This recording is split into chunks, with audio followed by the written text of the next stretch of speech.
अपनों के साथ। एक छोटे से गांव में एक परिवार रहता था।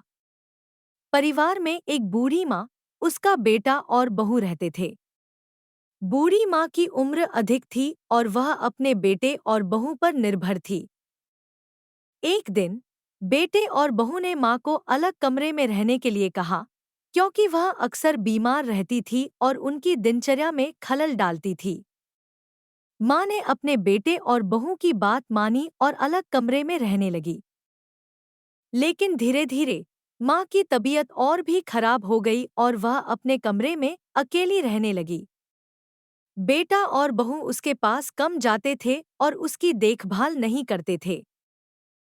एक दिन बेटे का बेटा आया और उसने अपने दादा दादी के साथ रहने की इच्छा जताई।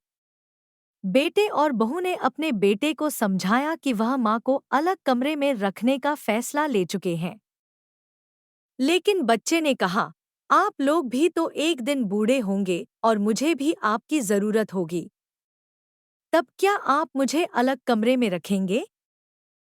बेटे और बहू को अपने बेटे की बात से एहसास हुआ कि उन्होंने माँ के साथ गलत किया था।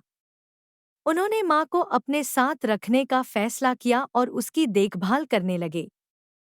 नैतिकता, अपनों के साथ प्यार और सम्मान से पेश आना चाहिए और उनकी जरूरतों का ध्यान रखना चाहिए।